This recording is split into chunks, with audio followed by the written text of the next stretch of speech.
जी नमस्कार, मैं राकेश स्वागत करता हूं आपका यूट्यूब चैनल एजुकेशन मोड 1 पे। तो साथियों, जैसा कि आपने इससे पहले वाला वीडियो में देखा होगा, तो इस वीडियो में पता लगा होगा कि सभी क्वेश्चन इम्पोर्टेंट व सिलेक्टेड है। साथियों, आज का जो वीडियो होने वाला है हमारा, यह वीडियो इतिहास से रिलेटेड है, जो कि प्राचीन इतिहास है, कक्षा छठी क्लास का इतिहास से संबंधित है। इस वीडियो में हम 20 क्वेश्चन को देखेंगे, साथ ही डिस्कस करेंगे।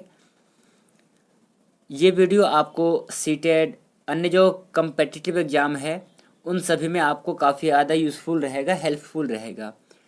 सो चलिए हम वीडियो को शुरू कर लेते हैं पहले नंबर क्वेश्चन से। क्वेश्चन को सही करने से पहले आपको एक निर्देश देना चाहता हूँ। वीडियो के अंत में जाकर के आप अपना स्कोर अवश्य शेयर करेंगे कि आपने इन 20 क्वेश्चन में से कितने क्वेश्चन को सही किया है, ताकि अगला जो वीडियो लाऊं इन सबको ध्यान में रखते हुए आपके लिए मैं वीडियो क्रिएट कर सकूं। सो चलिए हम आज के इस वीडियो को शुरू कर लेते हैं पहले नंबर क्वेश्चन से। फर्स्ट क्वेश्चन है, चावल की खेती के प्रथम साक्ष्य कहाँ से प्राप्त हुए हैं? नीचे दिए गए 4 ऑप्शन हैं, इन चारों में से सबसे पहले चावल का साक्ष्य कहाँ से मिला है? तो इसका आंसर होगा ऑप्शन नंबर सी। सबसे पहले चावल का जो साक्ष्य है वो बेलन घाटी से मिला है। 2-3 चीज़ें इसमें ध्यान रखने योग्य है। सबसे पहले चावल का साक्ष्य मिला है कोल्डी हवा से। कहाँ से मिला है? कोल्डी हवा से। दूसरा, ये कोल्डी हवा कहाँ पर स्थित है? तो ये कोल्डी हवा स्थित है यूपी में, तो आपका यूपी हो जाएगा कोल्डी हवा स्थित। और किस घाटी से मिला है? तो वो बेलन की घाटी से मिला है। ये 3 चीज़ें आपको याद रखना है। तो ऑप्शन नंबर सी सही हो जाएगा पहले नंबर क्वेश्चन का। सेकंड क्वेश्चन है, सिंधु घाटी सभ्यता के किस स्थल से अग्नि वेदिकाएं प्राप्त हुए हैं? नीचे दिए गए 4 ऑप्शन हैं, मोहनजोदड़ो, लोथल, कालीबंगा और लोथल। ये गलती से टाइपिंग हो गया है। तो इन तीनों में से जो है अग्नि वेदिकाएं कहाँ से प्राप्त हुआ है? सो साथियों, ये लोथल और कालीबंगा दोनों ही स्थान से प्राप्त हुआ है अग्नि वेदिकाएं। सिंधु घाटी सभ्यता के लोथल और कालीबंगा से हमें अग्नि वेदिकाएं प्राप्त हुए हैं। 2 चीज़ और ध्यान रखना, एक तो ये पूछ सकता है लोथल कहाँ पर है और कालीबंगा कहाँ पे है वर्तमान में। तो कालीबंगा हो जाएगा आपका राजस्थान में और लोथल हो जाएगा आपका गुजरात में। ये भी आपको याद रखना है। कालीबंगा का शाब्दिक अर्थ है काले रंग की चूड़ियाँ। ये 3 क्वेश्चन आपको एक्स्ट्रा रूप में याद रखना है। चलिए तीसरा क्वेश्चन करते हैं। अगला क्वेश्चन है, पाली ग्रंथों में निगंठना निपुत्त किसे कहा गया है? आंसर है आपका ऑप्शन नंबर डी। निगंठना निपुत्त के नाम से हम महावीर स्वामी को जानते हैं। तो ऑप्शन नंबर डी सही हो जाएगा तीसरे नंबर क्वेश्चन का। महावीर स्वामी से जुड़े हुए कुछ रोचक तथ्य हैं। सबसे पहले महावीर का मूल नाम क्या था? तो महावीर का जो मूल नाम था वो था वर्धमान, मतलब बचपन का नाम क्या था? वर्धमान था। ये जैन धर्म से संबंधित थे और ये जैन धर्म के 24वें तीर्थंकर थे। एक प्रश्न यह भी बन सकता है कि जैन धर्म के पहले तीर्थंकर कौन थे? तो आपके पहले तीर्थंकर में आ जाएगा ऋषभदेव। ये आपको याद रखना है कि जैन धर्म के पहले तीर्थंकर कौन थे? ऋषभदेव पहले तीर्थंकर हो जाएंगे आपके फर्स्ट तीर्थंकर। यह भी आपको याद रखना है। सो चलिए इतना काफ़ी है आपके लिए। अगले क्वेश्चन के देखेंगे हम। हमारा चौथा क्वेश्चन है, किस ग्रीक राजदूत ने विष्णु के सम्मान में स्तंभ बनवाया था? आंसर हो जाएगा आपका ऑप्शन नंबर बी। हेलियोडोरस ने ग्रीक राजदूत था जो कि विष्णु के सम्मान में स्तंभ बनवाया था। तो ऑप्शन नंबर बी सही हो जाएगा चौथे नंबर क्वेश्चन का। पांचवा क्वेश्चन करेंगे हम। पांचवा क्वेश्चन करेंगे, सर्वप्रथम सोने के सिक्के किस राज्य के राजाओं ने जारी किए थे? सबसे पहले जो सोने का सिक्का है किन राज्य के राजाओं ने उसे जारी किया था? नीचे दिए गए 4 ऑप्शंस है, इन चारों में से कौन सा सही आंसर है ये आपको बताना है। इसका आंसर हो जाएगा आपका ऑप्शन नंबर बी। सबसे पहले जो सोने के सिक्के हैं वो यवनों के द्वारा चलाए गए थे। तो option number B correct answer हो जाएगा 5वें नंबर क्वेश्चन का। अगला है बृहत कथा की रचना किसने की है, मतलब बृहत कथा के लेखक कौन है। आंसर है आपका ऑप्शन नंबर ए, बृहत कथा के लेखक है गुणाढ्य। तो option number A correct answer हो जाएगा आपका।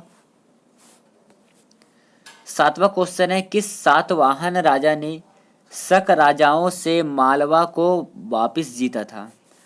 4 ऑप्शन है, इन चारों में से ऐसा कौन सा सातवाहन राजा है जिन्होंने शक राजाओं से जो मालवा था उसको वापस जीता था। आंसर है आपका गौतमी पुत्र शातकर्णी ने शक राजाओं से मालवा को वापस जीता था। ऑप्शन नंबर ए सही आंसर हो जाएगा इसका। चलिए अगला क्वेश्चन करेंगे, 8वां क्वेश्चन को देखेंगे। 8वां क्वेश्चन है, सातवाहन वंश के किस राजा ने गाथा सप्तशती की रचना की थी। नीचे दिए गए 4 ऑप्शंस है, इन चारों में से क्या हो जाएगा राइट आंसर। तो गाथा सप्तशती की जो रचना है वो राजा हाल ने किया था। तो ऑप्शन नंबर ए करेक्ट हो जाएगा 8वें नंबर क्वेश्चन का। अगला क्वेश्चन देख लेते हैं, अशोक के अपने शिलालेख में किस क्षेत्र को कर मुक्त बनाने और मात्र 8 का एक हिस्सा कर लगाने की जानकारी दी है। मतलब जो 8 भाग होता है उनका एक भाग कर के रूप में लेने का जानकारी हमें कहाँ से मिलती है, किस शिलालेख से मिलती है। ऑप्शन में है लुम्बिनी, कुशीनगर, जूनागढ़ और भ्राब्रू। इन चारों में से क्या हो जाएगा आंसर सही। आंसर है ऑप्शन नंबर ए, लुम्बिनी से हमें जानकारी मिलती है कि जो अशोक है वो करमुक्त बनाने के लिए और 8 भाग का एक भाग कर के रूप में लिया करते थे, ऐसा जानकारी मिलता है हमें लुम्बिनी के शिलालेख से। तो ऑप्शन नंबर ए सही हो जाएगा 9वें नंबर क्वेश्चन का। 10वां क्वेश्चन है, शतपथ ब्राह्मण और तैत्तिरीय ब्राह्मण किसके ब्राह्मण ग्रंथ हैं। ये नीचे दिए गए 4 वेद हैं, ये भी आपको याद रखना है कि वेद कितने हैं। तो वेद 4 होते हैं, कौन कौन से, ऋग्वेद, यजुर्वेद, सामवेद और अथर्ववेद। इस प्रकार करके 4 वेद हैं। इन वेदों के भी अपने अलग अलग ब्राह्मण ग्रंथ है।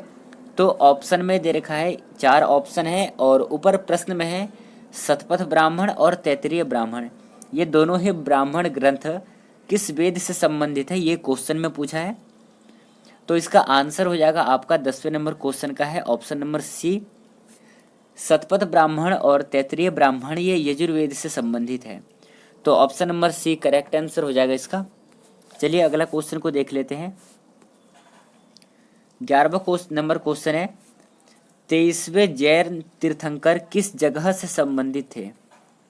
तो क्या हो जाएगा इसका आंसर, वैशाली, वाराणसी, पाटलिपुत्र और वज्जी। इन चारों में से जो 23वें तीर्थंकर थे वो किस स्थान से संबंधित रखते थे, ये प्रश्न में पूछा है। और नीचे दिए गए 4 ऑप्शन हैं, इन चारों में से राइट आंसर कौन सा होगा ये आपको बताना है। तो बताइए क्या हो जाएगा इस क्वेश्चन का सही आंसर। तो जैसा कि मैं देख पा रहा हूँ कि सभी लोग अलग अलग उत्तर दे रहे हैं। जी हाँ सही बिल्कुल। तो इसके जो 23वें तीर्थंकर है, सबसे पहले तो हम ये देख लेते हैं कि 23वें तीर्थंकर कौन है जैन धर्म के। तो जैन धर्म के 23वें तीर्थंकर हो जाएंगे पार्श्वनाथ। कौन है 23वें तीर्थंकर, तो जैन धर्म के 23वें तीर्थंकर है पार्श्वनाथ। और ये किस स्थान से संबंधित है प्रश्न में पूछा है, तो ये स्थान से संबंधित हो जाएंगे आपके ऑप्शन नंबर बी, वाराणसी से संबंधित है। जैसे कि मैंने इससे पहले वाला प्रश्न में बताया था कि जो महावीर थे 24वें तीर्थंकर थे जैन धर्म के, पहले थे ऋषभदेव, अब ये है 23वें तीर्थंकर कौन थे, तो ये पार्श्वनाथ 23वें तीर्थंकर थे। और ये किस स्थान से संबंधित थे, तो ये वाराणसी से संबंधित थे। तो आपका 11वें नंबर क्वेश्चन का बी सही हो जाएगा इसका आंसर। अगला है, निम्नलिखित में ऋग्वेद की शाखा है। ये 4 ऑप्शंस है, इन चारों में से जो ऋग्वेद है जो कि विश्व की सबसे प्राचीन पुस्तक है, संस्कृत की सबसे प्राचीन ग्रंथ है, इनमें से ऋग्वेद की शाखा कौन सी है। आंसर हो जाएगा आपका ऑप्शन नंबर डी। ऋग्वेद की कुल 5 शाखाएं हैं, जिनमें से एक शाखा है साकल शाखा। Option number D correct answer हो जाएगा 12वें नंबर क्वेश्चन का। चलिए अगला क्वेश्चन कर लेते हैं। जूनागढ़ अभिलेख में किस शक राजा का नाम दर्ज है। आंसर हो जाएगा आपका ऑप्शन नंबर ए, रुद्रदामन का जूनागढ़ अभिलेख में नाम दर्ज है? तो option number A correct answer हो जाएगा 13वें नंबर क्वेश्चन का। अगला क्वेश्चन है, चतुर्थ बौद्ध संगीति किसके समय में हुई थी? नीचे दिए गए 4 ऑप्शंस है, इन चारों में से क्या होगा इस क्वेश्चन का सही आंसर? सबसे पहले मैं आपको बता दूं कि जो बौद्ध धर्म में जो सम्मेलन हुआ था, जो संगीति हुई थी, टोटल 4 संगीति हुई थी। बौद्ध धर्म में टोटल 4 संगीति हुई थी, जिनमें से जो चौथा संगीति है वो ऑप्शन में आ जाएगा, जो है ए। चौथा जो बौद्ध संगीति है वो कनिष्क के शासन काल में हुई थी, ये भी आपको याद रखना है। टोटल 4 संगीति होती हैं बौद्ध धर्म के, और चौथा संगीति होता है कनिष्क के शासन काल में। चलिए option number A correct answer हो जाएगा। नेक्स्ट क्वेश्चन है, भारत का प्रथम शक राजा कौन था? 4 ऑप्शन है, क्या होगा राइट आंसर? आंसर होगा आपका ऑप्शन नंबर ए। सबसे पहला जो शक राजा था भारत का वो था मोंगा। Option number A correct answer हो जाएगा। अगला क्वेश्चन है, गुप्त राजाओं के बाद किन राजाओं ने गरुड़ को अपना राज्य चिन्ह बनाया था?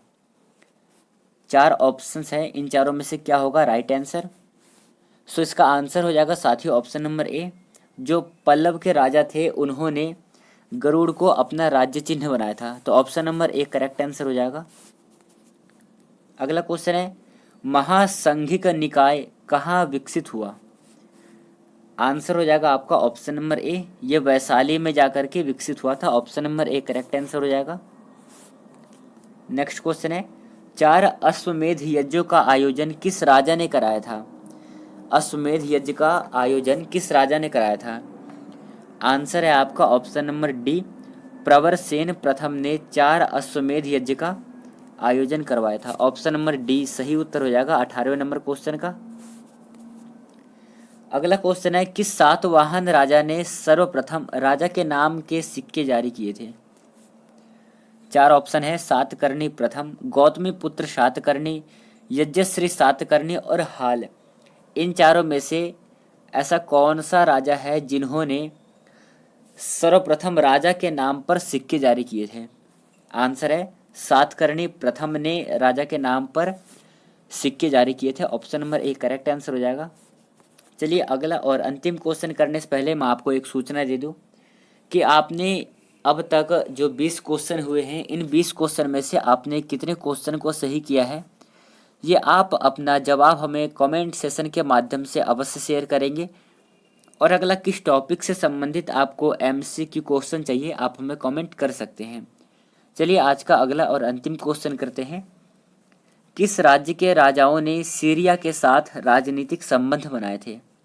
नीचे दिए गए 4 ऑप्शंस है, इन चारों में से सीरिया के साथ में राजनीतिक संबंध किसने बनाया था? आंसर है मौर्य ने बनाया था सबसे पहले।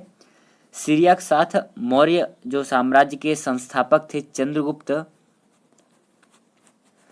मौर्यों ने सीरिया के साथ राजनीतिक संबंध बनाए थे, यह भी आपको याद रखना है। तो ये जो इम्पोर्टेंट 20 क्वेश्चन थे मैंने आपको इस वीडियो में कराया है। सो कैसा लगा वीडियो, आप हमें कमेंट सेशन में अपना कमेंट अवश्य शेयर करेंगे। तो चलिए आज के इस वीडियो को हम यहीं पर समाप्त करते हैं, मिलेंगे अगले वीडियो में। आज के लिए इतना ही, धन्यवाद, जय हिंद साथियों।